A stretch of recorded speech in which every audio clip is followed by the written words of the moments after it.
Welcome to Talking Touchdowns, the new show brought to you by Run Pure Sports and Run Pure Bets. I'm your host, Astaire, joined today by Tyler Hicks, and we will be bringing in Titletown really soon. And for those who are familiar, this is essentially the NFL rundown, just repackaged. But Tyler and I felt that the rundown kind of had an NBA feel. The rundown is an NBA thing. So we wanted to bring in a new name, but it's the same format, same winners.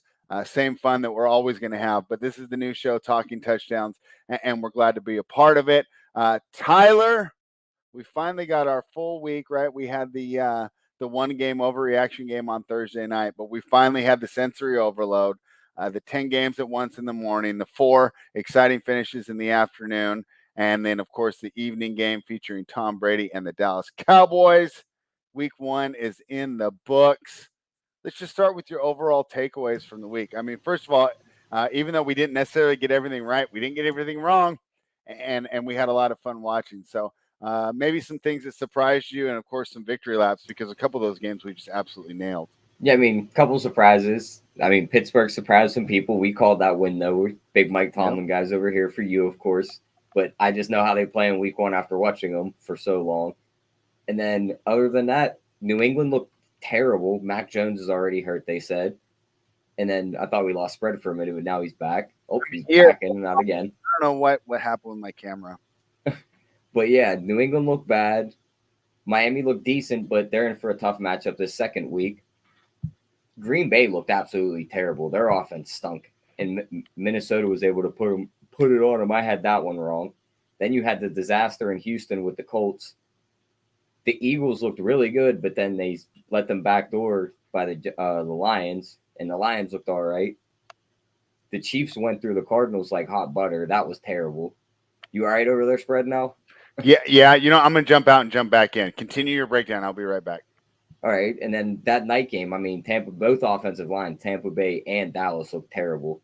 Both of them gave up tons of pressure, and neither offense could get anything going. I mean, we get 1 touchdown in that game? It was Mike Evans in the third quarter. It took forever. And then what were you thinking about that game, spread, the Sunday night one? I thought that game was absolutely terrible. Yeah, I mean, it was nice if you had the under. There was a lot of things that have changed. We talked about it in the previews, right?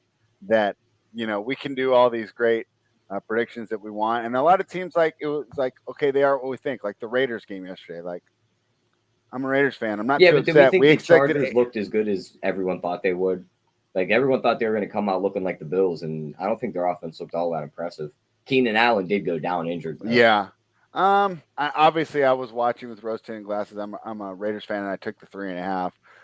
I thought the defense looked pretty good, so we'll see how that continues to go. Title, he's back. We haven't talked for a while.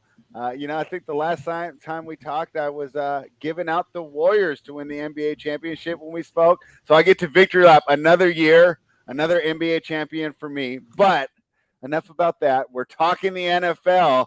Glad to have you back. And we were talking about the Chargers. What did you think of that game, Title? Well, yeah, I mean, first of all, very good memory spread. I mean, I didn't even remember that, but right when you said it, thought back, you did nail it. It's 2 in a row. Man, NBA is going to be here before we know it as well. I cannot wait. Best time of the year. Always fun talking with you boys. For Chargers, jump right into that. I still thought they looked good. I've never seen a quarterback make the game just look so easy, and that's what Herbert does. Keenan went down, but then this Carter dude just shows up out of nowhere. I'm definitely not worried about the Chargers. I mean, I've been on the Chargers for a while now. I mean, Keenan going down for sure, but give him a sneak peek. You're taking him Thursday night, huh? Oh yeah, I think Herbert. I love everything about the Chargers. He won't even be the best quarterback on the field that night. We can agree to disagree. Oh wow! All right, starting heated here on this show, but overall, we got some of Tyler's thoughts. Give me just your overall thoughts of having football back for the whole Sunday, and then we're going to go game by game, break them down, and then for those who aren't familiar with the format, we just kind of have some review talk, just like any show you'd hear on the radio while you're driving to go get your groceries today, pick up the kids, just talk about what we saw yesterday, which is very rare for what we do at Run Pure. Usually all we're doing is predicting. So not only, hopefully it's fun for you guys. It's definitely fun for us to just talk some sports. But don't worry, you're still getting the winners. We're going over tonight's games. We're going to do the side, the total, the props, the best bets, and then of course Title is going to guide us through making an excellent showdown lineup. So there will be some winners here. But talk to me about yesterday, and then let's break down these games. Oh man, seeing football back on the screen. Free Money Sunday lived up to the name. Very good day. Yes, very good day yesterday. Justin Jefferson, man. I mean, how good is that man? How good is that man? The Packers, of course, was against my Packers, but I love myself some Justin Jefferson.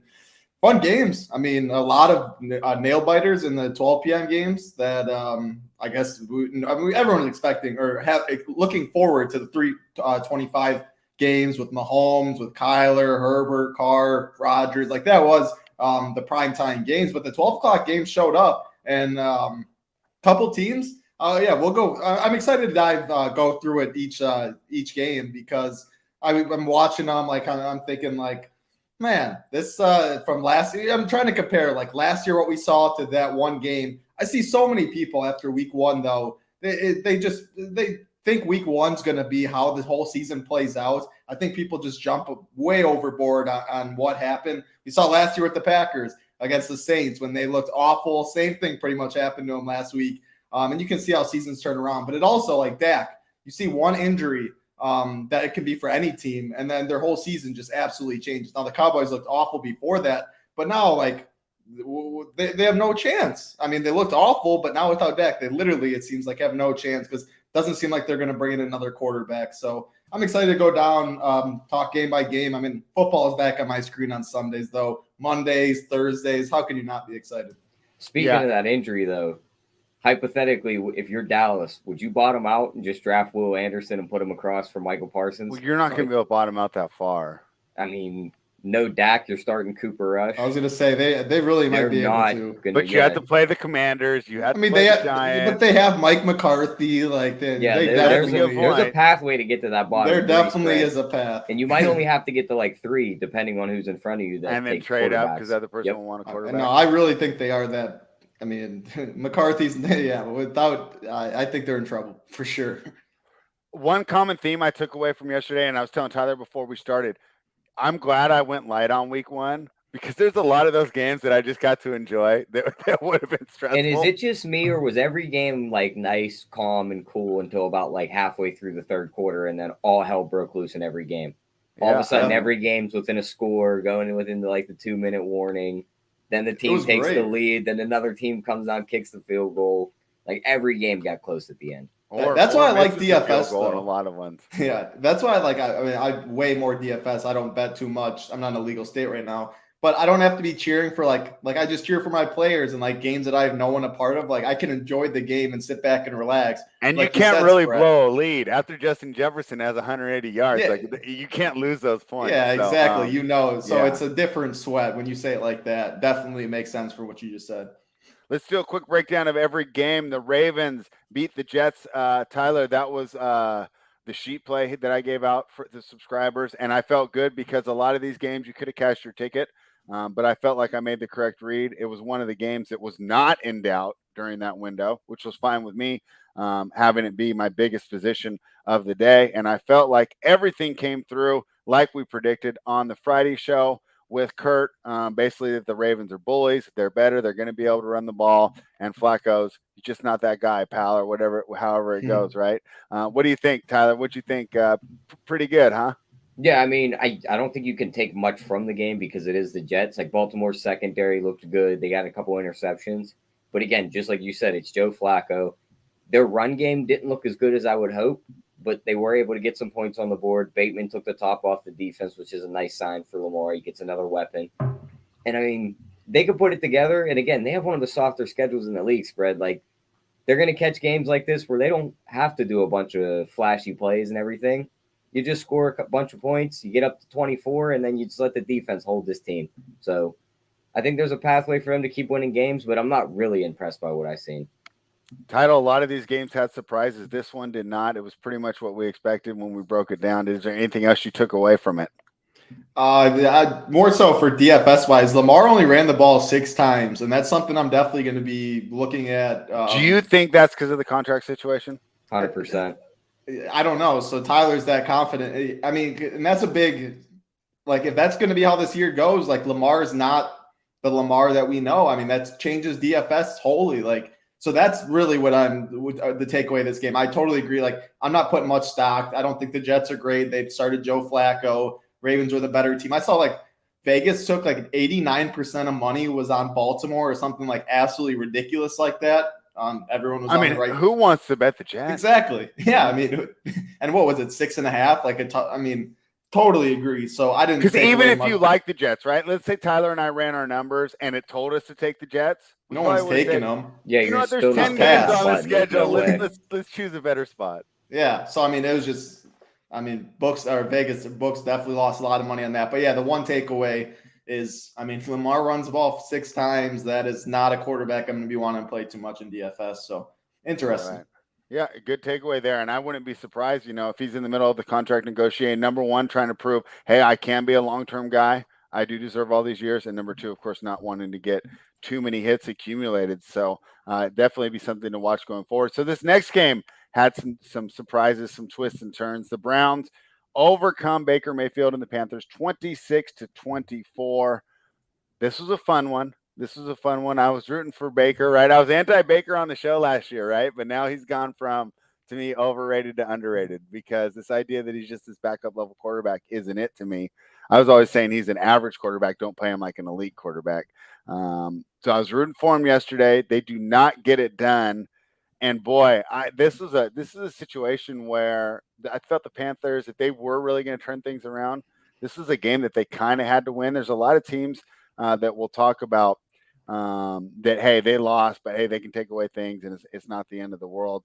And of course, there is the adjustment to the new quarterback here, so Mayfield should continue to get better. But this is a winnable game where they definitely had the quarterback advantage and they couldn't get it done. Tyler, your thoughts? Yeah, I mean, slight quarterback advantage, but just like we said on Friday spread, everything Cleveland has is better. Nick Chubb runs for, $150 almost. He doesn't get in the end zone because Kareem Hunt poaches both touchdowns. Donovan Peoples-Jones, like Kurt talked up on Friday, got 11 targets. Their defense looked good until the second half when Carolina started putting points on the board. But, I mean, the quarterback advantage is thrown out the window by what I said on Friday. 1 interception, 4 fumbles lost. He turned over the ball a ton. Mind you, didn't even take a snap. Yeah, it took Cleveland to kick that deep field goal to win the game. Mm-hmm. But with that quarterback advantage Carolina had, my game manager was able to drive down the field with, a minute left on the clock, no timeouts, and get the field goal. So they were able to sneak out of there with a W. I think Cleveland picks up another one this week against the Jets, because I think they're in that same spot where they just rely on the defense, run Nick Chubb down their throat, and just get the job done. All right. Yeah. What did you think? I was kind of high on Carolina to go over their win total, but you watch a game like that. Some games I don't want to overreact to, but you watch a game like that, and you really got to wonder how good the squad in Carolina can really be. What'd you think, Title? Well, I mean, you got to get McCaffrey the ball more than 14 times. Like, that's literally the takeaway. You lost this game because of your coaching. And it was Ryan Harris. I don't know if you listen to Big T in the Ryan Harris segment, the trenches that they do every single week. He made a point that I never even thought of or knew, but really made sense. And he said, anytime you lose by 5 or less, it's the coach's fault. And I think that made a ton of sense. And in this game, it was 100%. I mean, McCaffrey needs to touch the ball more than 14 times, more than 20 times, 25, 30. You lose by 2 because you did not get your best player involved. And I mean, if it wasn't for Robbie Anderson's 75-yard touchdown that the Browns broken coverage, awful. You cannot let up that play up 2 scores and they score in 10 seconds. It's not for that. I think the score looks even better for the Browns. So, man, I was higher on Carolina too. I thought Baker was an upgrade from Darnold. Totally was wrong on Darnold. DJ Moore, you got to get him more involved. They have the pieces, but you got to get their ball in the hand in some way. And yeah, I mean, if Carolina's not going to get McCaffrey involved like that, they're in trouble. If they finally start learning to get the playmakers the ball in space and take a little off Baker, I think they can still be what I thought they were a little bit before. So that was my big takeaway. But yeah, I mean, the Browns, even, with Brissett, it obviously sucked, but Nick Chubb's the beast. Browns were better pretty much everywhere, but McCaffrey gets the ball, you win that football game. He doesn't, it's on the coaches. Yeah, interesting to see where they go from here. You guys think they're picking top of the draft this coming year? I think there's a good You just gave possibility. Carolina. How many top picks are you giving out? Yeah, I was gonna say. I'm saying Cowboys are gonna finish worse than Carolina. I mean, the Cowboys could finish worse than Carolina, but you look at Carolina, like if the Baker thing goes bad, but it can also get better. It's his first I'm still week. holding He on didn't to get all the hope on this snaps. one. There was that pseudo quarterback competition. I mean, but where's the quarterback competition at now? Those guys are hurt. If he goes bad, there's nobody behind him. What are you going to PJ Walker? well, if most teams, if they lose their quarterback, they're done. So yeah, but even when you're stuck with Baker, you might only win 3 games. So yeah, I'm holding a little more faith on the Panthers than you, but I also am very heavily invested. Here's the thing: look at a lot of these teams that lost these close games. They all have something new going on, right? The Panthers had a new quarterback. The Raiders had a new coaching staff. I mean, they easily could be 1-0. They just if McCaffrey touches the ball 14 times a game, Tyler, yeah, they're gonna be picking I think the short touches for him is they don't want to kill him right off the bat again. Like give him 30 touches, 30. Well, touches, they should have because you need to win. Better start. You need to be 1-0. You can't be 0-1. Especially coming off that, right? When you're the Packers, you can be like, oh, no big deal. Like we're a winning franchise. We lost the game. Let's make the adjustment. Yeah. When you're a team that desperately is trying to turn that culture around against Jacoby, you go all out. I mean, that's like you gotta win that game. It should be a playoff. It should have been a playoff atmosphere, or at least playoff game plan from the coach. So I agree. But like I said, there is room for improvement. So we don't write them off completely yet. I think they could be a team that's a much better by week 6 than what we saw right now. Let's talk about your favorite guy. Peyton Manning 2.0 gets the tie with the Texans. Tyler, what's going on, man? I told you Matt Ryan's not ready to do this. Maybe the Texans are just really good, right? But if they're the team that we need to be, that we assume that they're going to be, this was not a good look for the Indianapolis Colts getting the tie. It could have been a loss. What are your thoughts on the Texans and the Colts? Are we upgrading? Are we downgrading? Are we overreacting? I'm going to take a page out of your book from the last game we just broke down and say this team had a lot going on that just started this year. New quarterback. But yeah, I mean, it's the Colts week 1. Like I seen all the trends after we talked about the games on Friday. They were like 1-12 against the spread in week 1s. And it's just like when they're a favorite of 6 points or more, they were like 0-13. I was like, I just didn't like them afterwards, but I just stick to my guns and they somehow tied the game. They finally realized that they should have went to Jonathan Taylor a lot earlier in the game in the second half because he just ran right through them. But they fought back. They got the tie. It was an ugly game all around. Feel bad for the guys that bet the over in that game because you got overtime and still didn't get it. Yeah. Title, what do we make of these Texans, man? I kind of thought the 4.5 was too low because they'd be able to do things like they did, staying close with the divisional opponent at home. Overall, what are your thoughts on this team? Like, can they make some noise, or is this going to be like the highlight of their season? I think they're going to put up a fight each in game, which is all you can really ask for. I mean, I'm not expecting playoffs or stuff like that, but I think they're going to put out a competent football team that's going to fight almost every single week, which, I mean, from what they've had in the past, I think that's the step you have to take. And Davis Mills, I mean, they have to think they have their quarterback, and they just have to try and keep getting better. So I think that's fine for the Texans, everything they're doing. As far as the Colts, I mean, I'm not a Matt Ryan guy, so like I think their ceiling is capped personally. But like Tyler said, I mean, similarly what I just said about CMC, like you win this football game if you pound JT early and just keep going. I mean, Texans couldn't stop him. He got 31 carries. I mean, so at least like they're smart in that aspect, but they could have started it way earlier and not got behind and had to come from behind that way. So I'm not a Matt Ryan guy. So I mean, what? You're the Colts? You have to have Super Bowl aspirations, right? Like that's what you're playing for. I don't see Matt Ryan being that guy to get them there. I think they do, and I think that they're foolhardy because in every single matchup you're going to have the worst quarterback. Yeah, no, that's going against the Bills, going against the Ravens, going against the Chiefs. Exactly, the Broncos, Chargers. Like these are all your playoff with the rest of their roster. They're kind of in that spot where like you're not bottoming out. Like the rest of their roster is good enough to win them 6 to 7 games. So it's like, why not just keep every year taking a swing on these veteran quarterbacks that went out? Eventually, one of them is going to click. Give me a better veteran quarterback that can throw it a little farther than Matt Ryan. But like, look what was out there on the market for him. Not much. Like once Russ was off the market, it was like, well, where do we go now? Like somebody Matt give Ryan. big Colin Kaepernick a call. Exactly. Someone give Kaepernick a call, man. Oh, wow. Now we're getting into hot. Someone give him a call. I'm glad you did that because you basically just warmed us up because I think this is the hot take game of the morning. Hold on, before we go on to that game. Go ahead. What about everyone's shiny new toy in Houston's backfield? Getting crazy. Yeah, crazy. No snaps. Not even the Rex Burkhead RB1. That is crazy. Rex Burkhead to eat all the offensive snaps again. Good for my best ball. I have no idea what to make of that. I don't think I heard a soul bring up Rex Burkhead all last week. Everyone was on Dameon Pierce, this and that, and the dude just got benched for a veteran running back. That's really happy for my best ball. I had the same best ball show, but I took tons of Rex Burkhead at the end of the draft. That was a great call. But I mean, who knows how efficient? But yeah, I mean, all this steam and all, like, you really got to be nervous about Pierce. I played him in FanDuel Cash. He was so cheap. He was very crazy. No one expected to see that. So I don't know. Have you heard any like reports or any questions that they asked? I mean, no. To be honest, crazy. when you did that Wednesday show and you did the breakdown and said like their coach is going to want to establish the run. He's an older coach. Yeah. The more I thought about it, it was almost like if you flip the page, he's going to go with the veteran running back over the rookie. You know what I mean? Like that was the next rule in that book. But he came out and said like he's the starting running back. All that, like that was one of the biggest surprises on Sunday, no doubt. He threw a smoke screen out there for us then. Yeah, crazy. All right, let's check the chat real quick. Let's check the chat. Oh, so yeah, they're tearing into you. Yeah, I know. I didn't even I wasn't even that bad yesterday. I mean, I can understand on Friday after taking the Rams.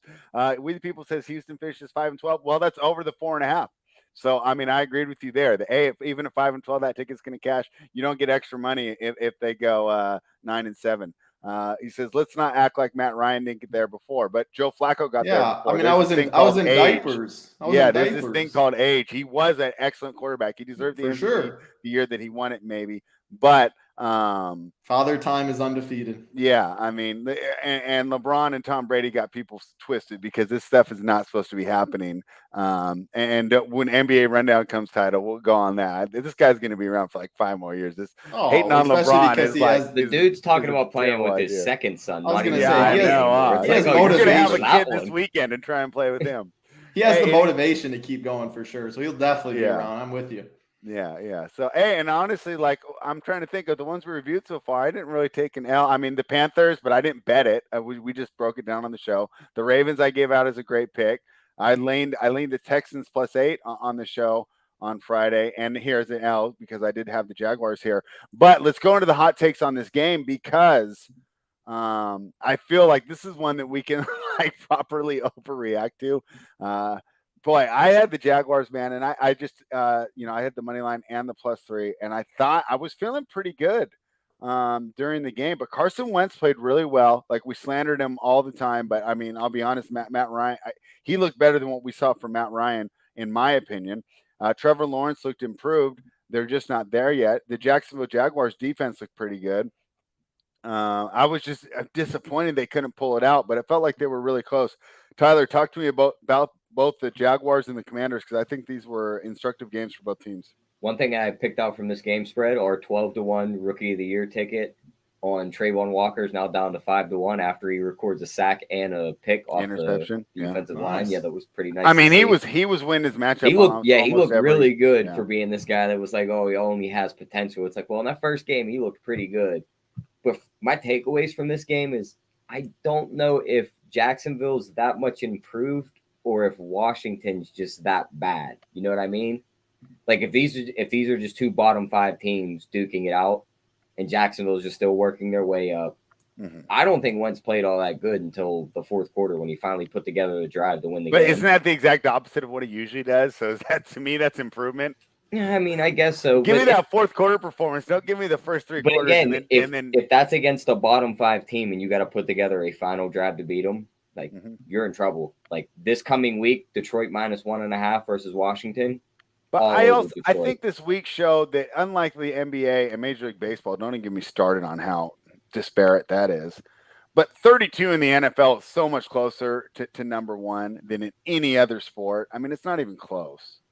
So, so that's why I wouldn't worry about it as much. Title, I want the Jacksonville Jaguars to be good. I want Trevor Lawrence to be good. I'd like this franchise to be good. So I am rooting for them.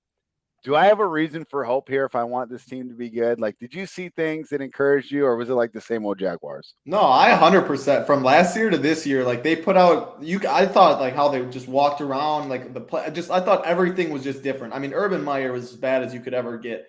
You could bring in Doug Peterson, like he's been there, he's done that. So I think you could tell that there was a shift in just like how they felt and everything too. They came out with more confidence. But again, I'm going to go back to the Panthers. They lost this game because of coaching. And why is that? You cannot give Travis Etienne 6 touches and expect to win the football game. 4 for 47 on the ground. James Robinson gets 11 carries. He ran the ball pretty decent as well. But Etienne, if you're drafting this guy in the first round, obviously last year he was hurt. The explosiveness you saw on him, like he is your playmaker. Get him the ball. You have to draw up plays for him. You win this football game if he gets over 15 touches, 20 touches, maybe. Like there's just certain talent out there that you have to realize, and you cannot be giving it to James Robinson. Even though he played well, the box score will show that. That is not a recipe for success long term. You need to get ETN the ball in space and stuff like that. I mean, I think there is hope if that's the case. They get Christian Kirk, who's very good for this squad. Marvin Jones, Zay Jones, Evan Ingram. I agree with Lawrence. I mean, we can't just throw away all the hype he's had his whole life just because of Urban Meyer last year. Defense, talk about Trayvon Walker. Like, I do think the pieces are there.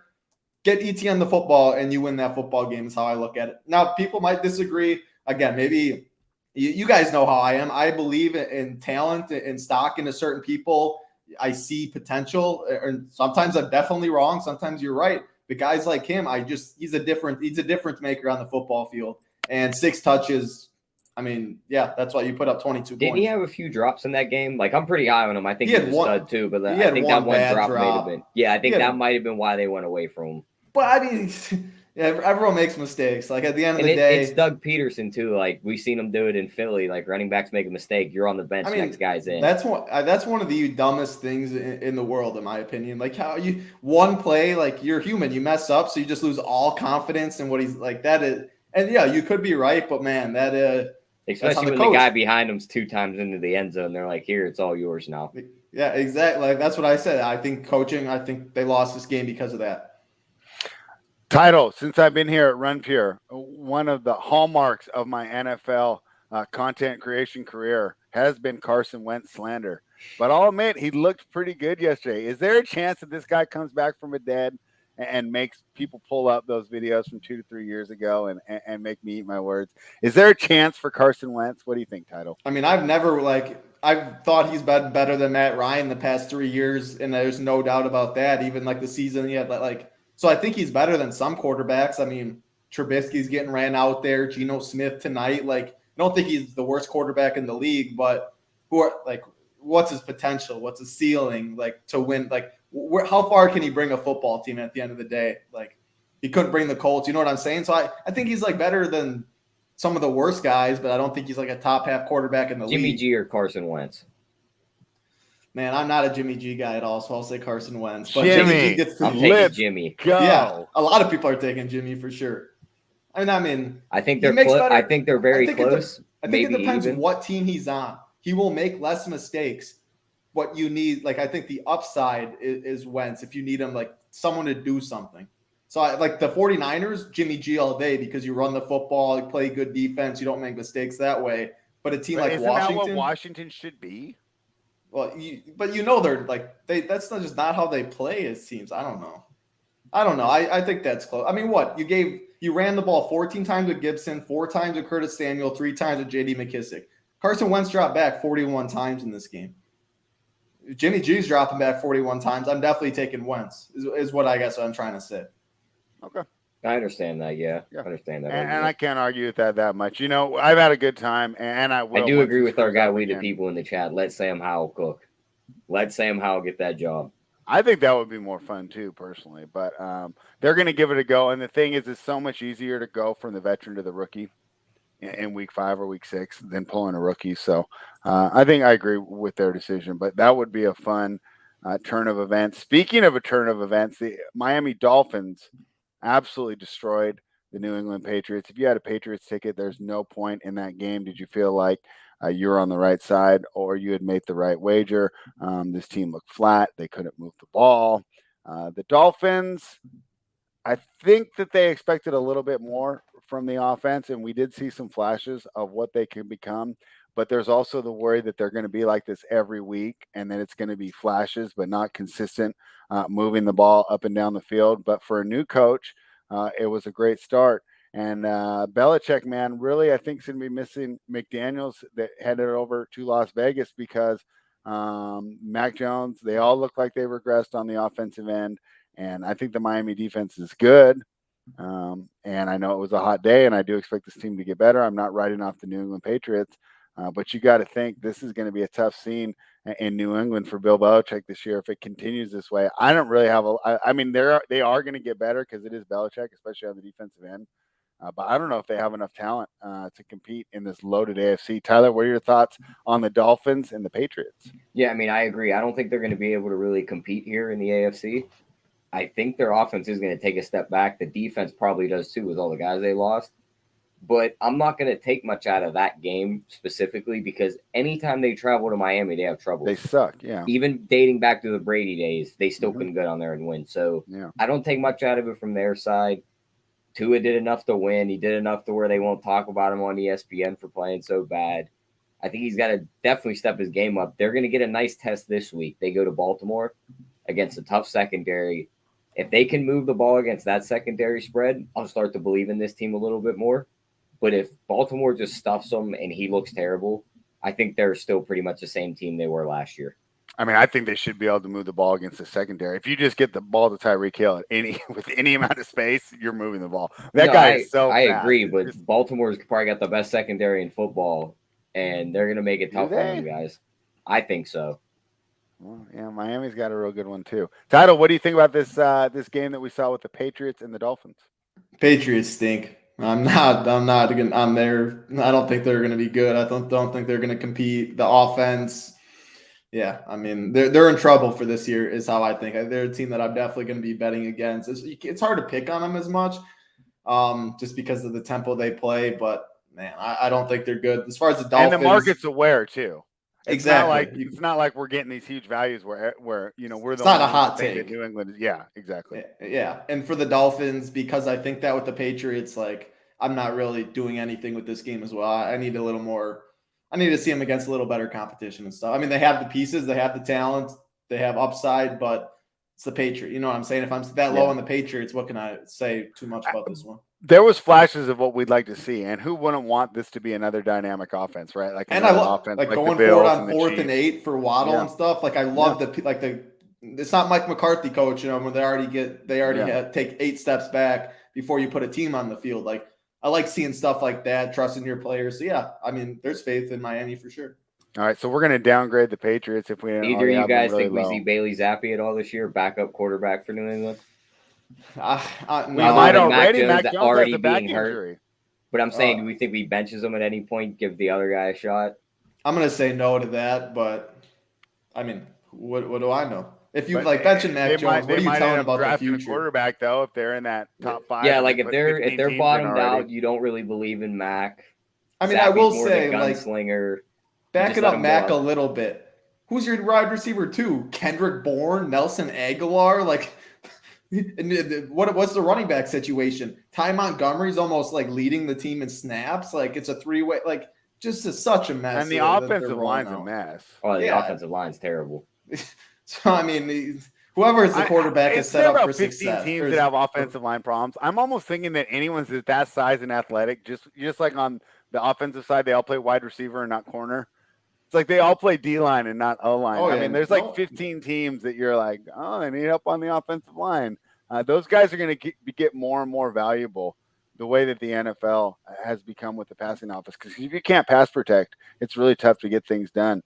The Saints get the win over the Falcons. I mean, you think your life is bad. Try being an Atlanta Falcons fan. I mean, this is just the same story. And this is another one, title where I had the +5.5, so I was pretty happy. And I didn't really feel like ever in doubt, but, kind of feeling for the team because, we were having fun at the Saints' expense kind of in the chat earlier, right, Tyler, with them not looking too good. And, hey, these Falcons might be legit, and they take all that goodwill, all that good feeling about the way the offenses look. I thought Drake London had an all right debut. Patterson, so much fun there. It seemed like a lot of things were going right for the Falcons, and then it just feels like same old Falcons. And I wonder, I mean, this loss is almost worth like 2 losses to their psyche because they have to be hurt coming off this new coach, same result. What are your thoughts, Tyler? Yeah, I mean, I think Drake London amassed Kyle Pitts' career yards in one game, so that's nice to see. Kyle Pitts, another terrible game, 2 catches for 7 yards. So he's still waiting to break out. That's a nice thing to see. But yeah, the Falcons, they find a way to lose another game. The Saints finally put it together late. They're not using Kamara as much as I thought they would. 9 rushes for 39 yards. He only got 4 targets in the passing game. I mean, you got to get the ball to him. He's your best player. They went to Michael Thomas a bit more. With his first game back, he caught 2 touchdowns. And Jarvis Landry went up over 100 yards. So Winston was able to find his guys. I think he starts to click with Olave more later in the year with these deep balls. But they got to use Kamara more. And I think Title's going to agree with that. Oh, yeah. Saints have no future if you're not going to – if that's how Kamara's going to be used every single game, another team that's just going to be dust. Like, what are these coaches doing? I don't get it. I really don't. As far as the Falcons, they should be 1-0. I mean, you play 3 great quarters of football. You can't lose that football game. I agree. Like, I like Cordero Patterson. Mariota, I mean, he's dual threat quarterback. He brings stuff to the team that, like, Mariota or Jimmy G. I'm on the Mariota side. I think Mariota has some potential. You have to scheme for him for sure. Like, you have to game plan a certain thing. You got Pitts there. I mean, please, I'm going to be playing Pitts all year probably on FanDuel because he's so cheap and he's going to keep putting up these duds. The usage is still there, all that. He's so tilting. Got Drake London. Like, they have the pieces. I mean, you got to win that football game. But as far as the Saints, is the story of his career just going to be the guy that just draws all the attention while the other guys around him eat? I mean, I keep seeing all these tweets like about like the usage, the snaps, the routes, all that. Like, everything is still there it looks like for Kyle Pitts. So I'm holding on hope. But man, yeah, it's so tilting. And my money is going to keep being birds if he keeps doing this. All right, yeah, disappointing game for the Falcons. Reminder, these breakdowns are brought to you by runpuresports.com, partnered with Run Pure Bets. Head on over, use that promo code NFL15 to become a member if you have not already. We've been crushing. We will continue to crush. Bink, hit the money, whatever you like to call it, runpuresports.com. Check it out. Eagles head to Detroit to take on the Lions. Once again, just like week 1 last year, right? So if you're just a football fan, you might not think much of Dan Campbell. But if you are a bettor who's betting these games against the spread, which I didn't, I laid off this one. I said this is a tough game. But you got to like Dan Campbell, man. Just like last year, you counted this team out. You think they're done, and they come back, and they get that backdoor cover, and they're going to be famous for that. So, Tyler, we talked about this is a game to overreact to, right? Because, so many people were high on both these teams above what the market had set their expectations at when the numbers first came out. Both teams got bet up substantially, both on the regular season win totals and, of course, the Eagles to win the NFC East, which looks like a much better bet as of right now. Looks like the market was on point there. But what did you think of this game, man? I felt that the Lions, once again, they salvaged their respect with that late punch. And maybe it's because I think too much about against the spread and not just the normal win-loss. No, I mean, 2 teams I was high on coming into the season. I like the Eagles and I like the Lions to surprise some people. Now, the Eagles lost Derek Barnett for the season. He tore his ACL in this game, so that's a hit to the defense. Yeah. Their offensive line didn't look as good as I expected it to, but they gave Hurts some time to get the ball to A.J. Brown, and he went for $155. He didn't get in the end zone, though, but they were able to use every single one of their rushers to get into the end zone. Hurts ran one in. Sanders ran one in. Gainwell got one that we talked about on Friday at about plus 480. And then Boston Scott even stole one late in the game. So they were able to put up a ton of points. But then here comes Detroit doing what they do best, coming storming from behind to make the game intense with like a minute to go.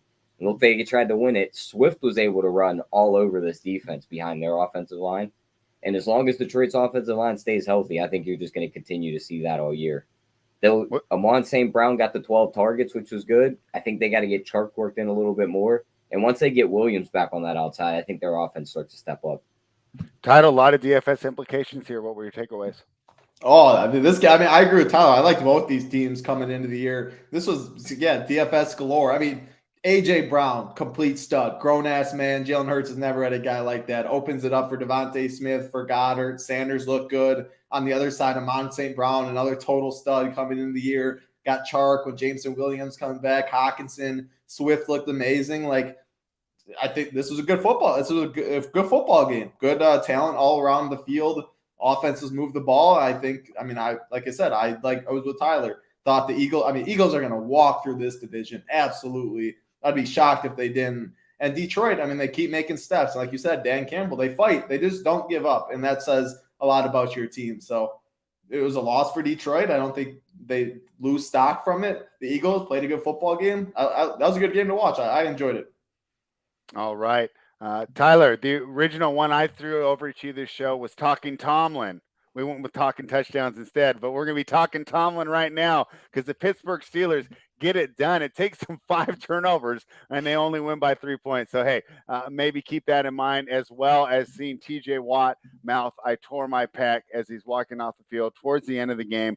If that's true, I don't know if I'll be able to take some Tomlin victory laps at the end of the season.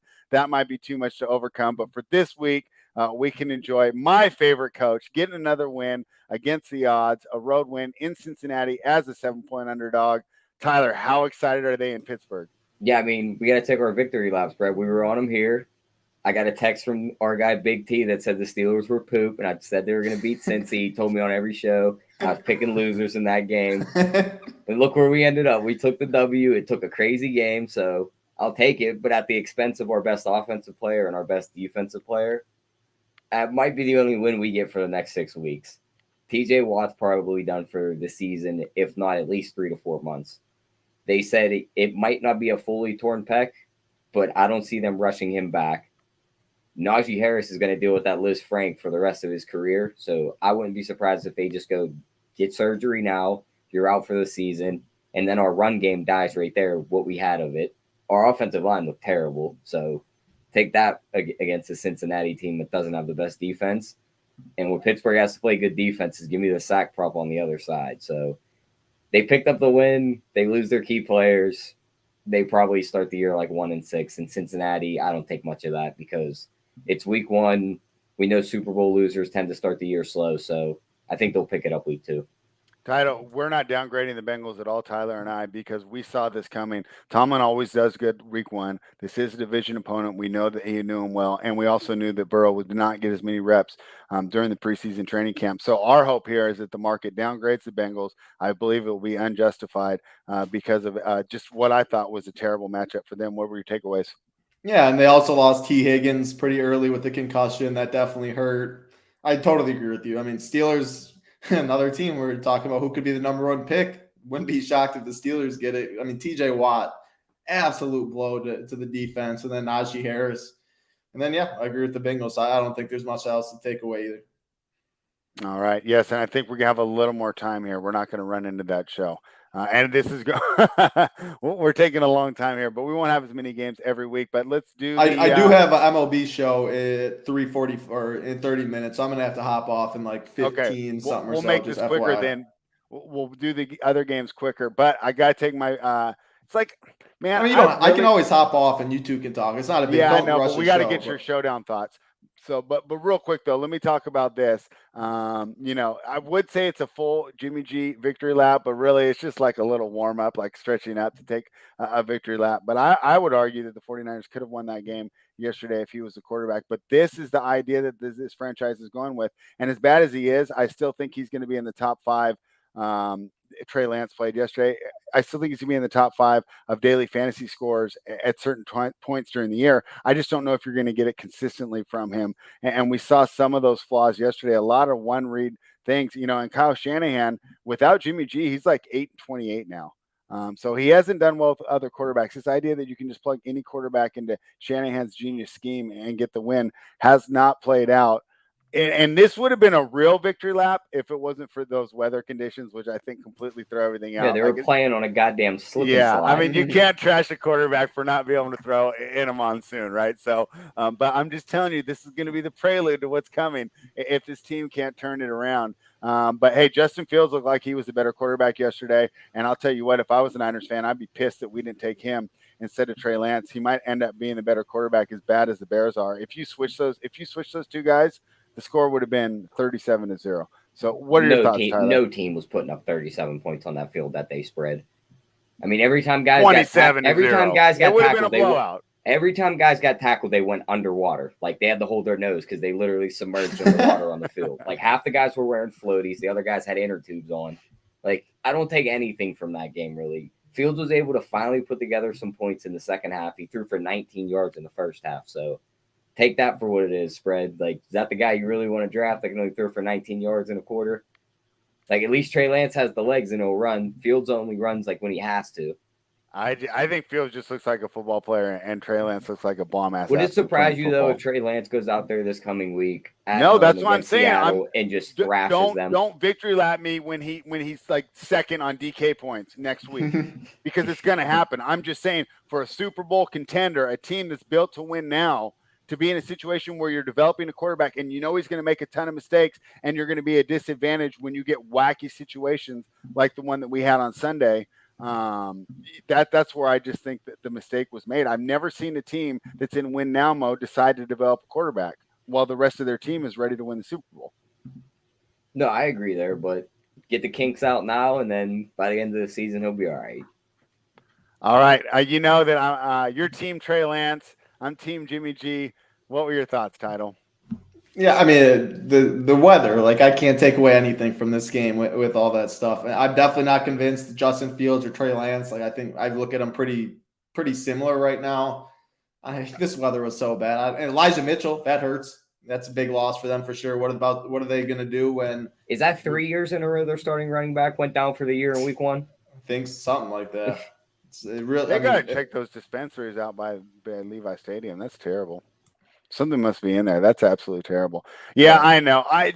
Everyone's saying the weather, this and that. And this is my point. This is a developing quarterback. You know he's going to struggle more in there. And win at the playoffs in the Super Bowl. Well, not the Super Bowl, but the playoffs decided in January with weather like this. So it'll be interesting, right? Like, I mean, Green Bay, we'll talk about them later, talk overreact. Actually, let's get straight to that one right now. I'll just say, it's not like Fields play. What? Fields was 8 for 17, 121 yards, 2 touchdowns. And what was he on the ground? 13 or 11 for 28. And I'm pretty sure of those 120, he threw like a 60-yard touchdown. But he's doing it with a roster that's so inferior. That's why he gets credit, right?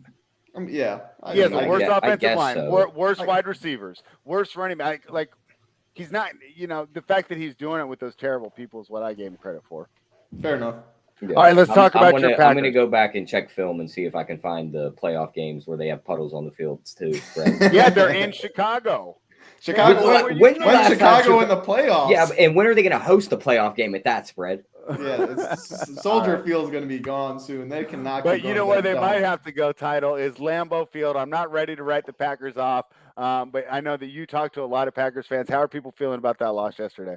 Yeah, I mean, probably because last year, week 1 was the same thing. It's like, that's all people keep saying is, oh, look what happened week 1. And I will say it's not the same Packers. I mean, Devontae Adams, that's Rodgers' boy. Like, it's not the same Packers team. And like, if you want to have people having more like concern about them than last year, I get it. I'm not worried about them. I think the defense definitely steps it up, plays well. It's still an elite defense. What they were doing, Jefferson was awful. Running game, Aaron Jones, Dillon. I mean, I think the receivers, I think Rodgers will find chemistry with at least a couple of these guys and hold hope. But they have Aaron Rodgers. They have a good defense. They have a running game. The Vikings are tough, man. I mean, Vikings are a solid football team. So I didn't put too much stock into that either. Tyler, do we downgrade the Packers? A tad, I'm going to say a little bit. Just because I can see this pathway where this is like the foreshadowing of Rodgers just losing all faith in these receivers. Like you had the rookie Watson drop the short touchdown down the sideline. Changed the whole game. Yeah. Did you see his look of disgust? Yeah, like now think if that goes on for like 4 weeks spread, he's just going to turn on these receivers. He's going to throw to the same 2 guys every time, Aaron Jones and Tanyan. Yeah, one of those guys gets hurt, then the season's just shot at that point. He's just either going to throw it to that guy or throw it out of bounds. Their defense did look good. However, I don't know if it was as much Jefferson just being so much of an attention factor on the outside that Cook was able to just eat him up on the ground. But if they're going to give up running yards like that, like they're going to have some troubles. I don't think they will, but that is a good point. I marked it to the Jefferson, which I guess would probably, because if they do that, yeah, you have to downgrade them. I mean, You ain't winning football games like that. But I mean, yeah, Vikings offense looked great. It kind of gave their defense some nice spots. But again, I'm not sold on this team because I don't trust their quarterback. So we'll see how far you can get them. I have friends that are 49ers fans, and I am so jealous of the fact that they get to have the Arizona Cardinals in their division. I mean, this is just a terrible franchise. I can't believe they gave all that money to Kyler Murray. And I'm not saying Kyler Murray's not a good player, and he's doing the same thing like Trey Lance. He's going to break DFS slates. He's going to have some excellent weeks where he absolutely blows up. But the idea that you're paying him and using the same amount of salary cap for him that the Chiefs are using for Patrick Mahomes, I mean, it's just you're at such a disadvantage there by doing that. Of course, this team had a lot of injuries. I think they will still be all right here. But this game went exactly as I thought it would. I thought that out of everyone, maybe Aaron Rodgers, but I know he's got a little bit of attitude, that Patrick Mahomes would be able to absorb the loss of his star receivers the most. And it looked that way. You know, he just was fine without Tyreek Hill. Made him a better quarterback. He's distributing the ball more. I think it's probably even harder for a defensive coordinator, although I heard that Tyreek Hill was one of the toughest people to coordinate for or scheme for to begin with. But the Chiefs absolutely crushed the Cardinals. I have the Cardinals low, and I want to keep downgrading them. What do you think, Tyler? Yeah, I mean, just like we the people said in the chat, they're banged up, but their schedule is not easy. Mahomes cut through this defense like knife through butter. Like, there was no stopping them. And he had a group of receivers that's nothing like what's coming in this week's spread. Your team's going to absolutely shred this defense and go back-to-back weeks where this defense just has no answers for what's on the other side. And Kyler Murray's trying to do all the offense with just Marquise Brown because, yeah, James Conner scores touchdowns, but he also scores touchdowns when you get him into the red zone. Like, he's not housing 70-yard runs. Like, he's just not that player. So I think they're in trouble a little bit. I wish I'd have sprinkled a little bit more on Kingsbury to be the first coach fired because I think there's a path where they start off like 0-6. Oh, you think they hope get out there before McCarthy? Title, I've consistently said that DeAndre Hopkins was so McCarthy has the ultimate get-out-of-jail-free card, though. Spread his quarterback's hurt now. He still sucks. He still sucks, but that's what they'll make that argument. Well, they should have known that 5 years ago, and he's still got a job. Yeah. Unbelievable. And Jerry Jones doesn't fire him mid-season. Title, I know that you're higher on Kyler Murray than I am, but I think this guy's so dependent on DeAndre Hopkins. I think they're going to struggle these first 6 weeks. What are your thoughts? Well, no, I mean, I agree with. I mean, Greg Dortch is their wide receiver too. Like, what are you supposed to do? I mean, I get what you're saying with Mahomes, but Mahomes has what? Kelsey, Juju, Sky Moore, Scantling. Okay, Juju sucked in Pittsburgh. Pringle was terrible. He sucked as a number one in Pittsburgh. I will say that when AP was here, with 95-year-old Ben Roethlisberger getting you the ball. I mean, in like bad conditions. Ferrari. I mean, you made it so you came out making like they got weapons. Sky Moore, Scantling, like they have pieces. Clyde, and then they had a good coach. I mean, you go to the Cardinals side though, like. What is Kyler supposed to do? Like, you need DeAndre Hopkins. You need Rondale Moore. All you have is Hollywood Brown, and then you're bust. James Conner's running the ball for, 10 carries for 26 yards. Like, Chiefs stomped them. They should. I agree, though. There definitely is concerns in Arizona. Hopkins won't be back until week 7. I mean, he comes back and you're 0-6 or 1-5. Like, what's the hope? All right. We already talked about Raiders Chargers, so in the interest of time, we'll just keep it moving. The Titans blow that field goal. Man, they were my survivor pick. Whole game, I thought they were going to win. I was really surprised they lost. So obviously, thinking about upgrading the Giants, or are the Titans that bad? What are your thoughts, Title? Well, Saquon is the first thing that stood out to me in this one. But what was your exact question? Sorry. Just break down the Giants. I don't know whether or not I should upgrade them or if the Titans suck and that the Giants are still the team I think they are. Well, I will upgrade in the fact that Dable has some balls on him, and he made the right call, and I think that's what you have to do. You don't play for overtime with the less superior team. You go out for the win. Got the play call, even if it doesn't work out. I'm always for that. So I like that. Their new system. This is a team. Talk about McCarthy and all that. Saquon, he touched the ball 24 times. Like, at least he is getting the carries, and you are getting your best player the ball in space. Now, Kadarius Toney was the biggest question mark in this one because he was like 5th on the depth chart, but I just saw on my phone that like Dable said he's still returning from like knee soreness or something, which is interesting, but he's got to get on the field for sure. I mean, they're still like it's the Giants after all. I mean, Eagles are winning that division. Giants aren't going to get a wild card, so I don't know how much you can do with them, but I think they'll fight. We had them losing almost every game when we were doing the previews. Like if you're going against the Giants, like Packers going to Giants, win. You know, I mean, yeah. I mean, I think they can get a couple more wins throughout the year. Tyler, what do you think with our assessment? Do we upgrade the Giants? This is in the same boat I put that Washington-Jacksonville game in. Because you know how I thought about the Titans spread. I think their offense is going to absolutely stink. They weren't able to put together much in this game. Derrick Henry didn't do much at all. Mm-mm. And you look on the other side, the Giants didn't do much until the second half, and it was almost like Tennessee's defense just gassed out. And now it's all the game of can we hold the lead before they catch us, and they couldn't. Almost resembled like Pittsburgh's games at the end of last year. And Tannehill might be starting to get where Big Ben was last year, and it might be time to put Malik Willis in there. So I'd keep an eye on Tennessee. They might just start being this team where their defense keeps them in games in the first half, and then they die in the second half because then they open up holes for the other team to start scoring points. So definitely got to start getting Henry more involved. I mean, I know he had 21 carries, but he only put up 82 yards against the Giants defense. It's not supposed to be all that good. Like, you got to get him more involved, I'd say. Yeah, I mean, this show, we all agree that Mike McCarthy's the worst head coach, and it's my plaudit that Todd Downing of the Tennessee Titans is the worst offensive coordinator in the NFL. He was offensive coordinator for the Raiders. We were terrible then. I had misgivings about him taking the job last year, and I felt he was below average. And then once again, he could have won this game. They have 3rd and 2. Derrick Henry starting right there, but they ran a jet sweep to the backup tight end instead. I mean, it's just, you talked about it earlier, Title. Another example, you lose the games of coaching. Todd Downing should be fired. And you look at the spread out of the targets for the wide receivers, like Robert Woods, 2 targets, Treylon Burks, 5, Austin Hooper, 2.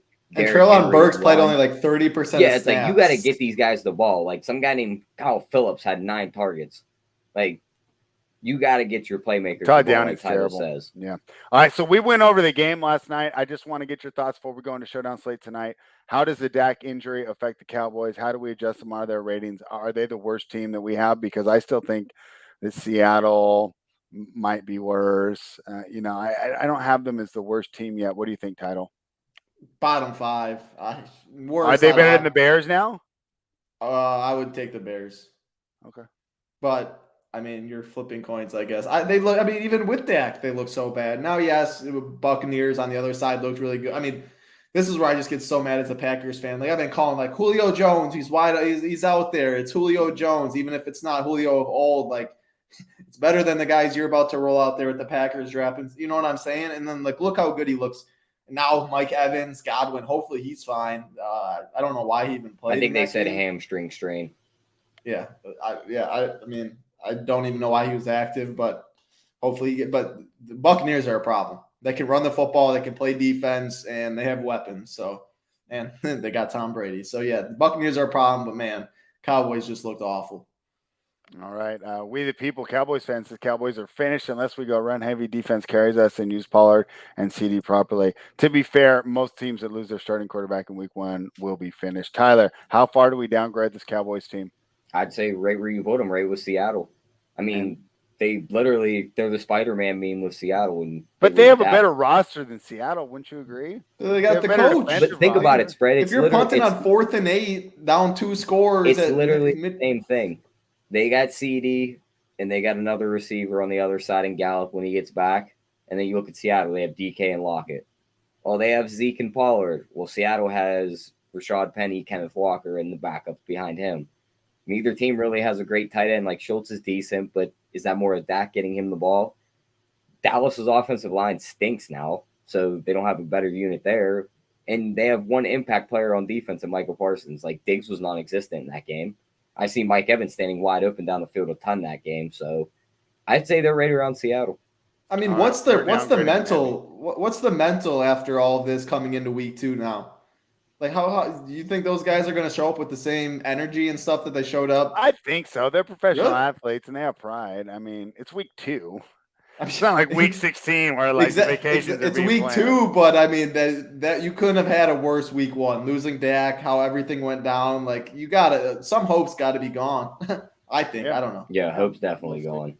We'll see how that turns out. But I think regardless of whether or not they show up ready to go or not, it's not going to matter because, like Tyler says, there's a serious talent deficiency there now, and we know how much quarterback means in the new NFL. So, Title, we're going to have to be quicker next week, but we got 15 minutes for you to do the showdown slate. Give us a breakdown. Who are you looking for? Who's in your captain? Who's some value? What are we doing here with Showdown Slate tonight, Title? Well, I will say I've been very busy all morning, so I haven't dug into it too deep. I mean, you look at the two teams, though. You got Denver, you got Seattle. We were talking about Seattle being arguably the worst team in the NFL. Geno Smith's the quarterback. So, like, right away, you're looking at 5-1 Denver Bills or 4-2 Denver Bills. Now, I think that's going to be the popular route, though. I think 4-2 is going to be the most popular route. So I think going 5-1 heavy Denver, absolutely just shoving them in is a good way to get overweight on them. Or you can go 3-3 and just hope Seattle does something, because I think that is a little more different as well. I think the 4-2 Denver builds are going to be very popular. I mean, how crazy am I on a 4-2 Seattle build? Yeah, I mean, then you're really different. $15. Yeah, I'm doing a single bullet, and I don't want to share, right? I mean, so what's your 100%? So my question is, what game script are you preparing for that can make a 4-2 Denver build make sense? That Russell Wilson isn't in sync with his new receivers yet. Nathaniel Hackett is still learning how to be a head coach going against Pete Carroll, who you know is going to have these guys ready to go, right? I mean, the guy's like, a workout coach, a fitness coach, right? These guys are always fired up to play for him. I still think that they have an okay defensive roster. I think they definitely upgraded from last year. So if they can get a little lead, run the ball, they keep this game close, and your 4-2 could get home. All right, awesome. So let's build with that script. So the first thing that I'm plugging in then, Seattle defense. Okay. Everything you said, I mean, they're going to be 5% owned, 4% owned. You're already different. Denver's going to be very high owned. I think Seattle defense right there. Then let's go Denver's kicker, because if you think it's a low scoring game, you think they stall out in the red zone and all of that. I mean, I think the kicker totally makes sense with Brandon McManus right there. So those are your first two on Seattle, or you get the Denver kicker, you get Seattle defense. You think, I still think you go one of Javonte Williams or Melvin Gordon. Okay. Yeah, I still think you go that way. I really do like Javonte Williams. So if you think Russ struggles, Javonte Williams is going to be I think he's going to get 75% of carries or something like that this year. He could get some dump offs. You think Russell Wilson, the passing game, struggles a little bit. Those are your two Broncos players. So you have a 3-man core right there. And then, yeah, this is where it gets gross when you're looking at Seattle. Like, is it Rashad Penny? Is it DJ Dallas? Like, what are they going to do there? If they keep it close and if they think about winning this game, it's 100% Rashad Penny. Like, when you look back at their game log from last year, the games they won late in the year and they kept close, he got like 25 carries. There we go. That's a 4-man core right there. I think you go Rashad Penny. I think you go Seattle defense. You get a little correlation there. You say Denver stalls out in the red zone. Russell Wilson doesn't do great. You get the kicker for Brandon McManus, get points that way. And then Javonte Williams, I think, is the best offensive threat. And if the passing game struggles, he's going to pound the ball. So you're playing right there for a 14-10 game, something like that. Old school Pete Carroll makes it ugly. I think that's your best hope, and it's going to be completely different. Now, even if those last two spots, I wouldn't hate a 3-3 because that build is still – I have enough low-owned players. No one's playing Seahawks defense. Brandon McManus, like, no one's pairing those two together. You know what I'm saying? So even if you can't find two other Seattle players they feel too comfortable with, I think you can go 3-3 in that build as well, and you'll be a unique, and you have a chance to – it's $1 million up top today, so – maybe you split it a couple ways. But yesterday we saw you always can leave salary. The guy that shipped last night, single entry, single bullet, left 6.5 thousand on the table. That's fantastic. It was a Julio Jones upgrade from like Dak Prescott or Tom Brady or stuff like that. I mean, that's how you do it. That hits. It only is one game. You win $250,000. That goes down to Tom Brady or Dak. You win like $6,000. Like, I mean, come on. That's how you play Showdown. So leave salary. That'll be the 4-man core, though, for the game script you said, and I think it could be a gross game. Yeah, and so we the people say, Fred, why do you like to burn money? Seattle 4-2 build. Well, wait till we get into the betting segment, right? You'll see that I don't necessarily like the Seattle here, but the reason I wanted to go through that with Title is, first of all, check out runpuresports.com. They're going to give you the elite showdown information going up to lock, and a lot of it's probably going to be with the Denver game script, right?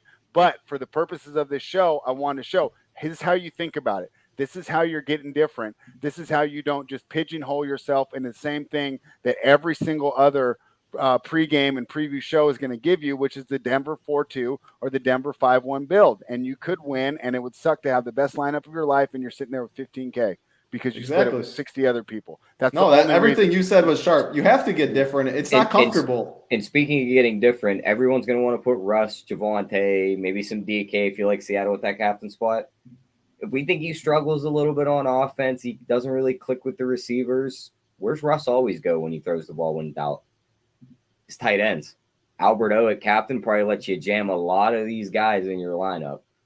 There you go. Yeah, and that Alberto, I like that call as well. So, yeah, I like it. Just you don't zero out salary and play 4-2 Denver. Like you're burning money. Even if you do make money, you're burning money long run. All right. So there you have it. And like I said, that was just more an exercise and having some fun, of course, on runpuresports.com, promo code NFL15, all the way up to lock. The premium show will be breaking down all the best options for you. But let's get into the betting and title. I'm going to get your thoughts before you give out the baseball winners. Seahawks have taken a little bit of money today. This went as high as +6.5, now down to +6. Doesn't surprise me. 6.5 is a lot, especially on a weekend where 15 of the games, 10 of them went under so far. These defenses came out ready to play. There was not a lot. It might have even been 5-11. I don't even know if I'm including the other game, but 5-10 was my idea on the unders here. So the Seahawks are catching 6 points in games that have been going under. The total is 44. Kind of lean to the under, Tyler. So, hey, they're on my script of trying to find the winning thing. I had the Seahawks keeping it close. But just looking at this game, and the reason I didn't get involved is because it feels like the square side is the correct side, but we missed the number. This opened at 4.5, went all the way to 6.5, back to 6. Still don't feel comfortable losing that 1.5 when I could have just been more proactive early in the week, but this was not one of my favorite bets here. But if you look, we talked about that game script, and it could happen, but much more likely, right, is this Denver defense just overpowers them.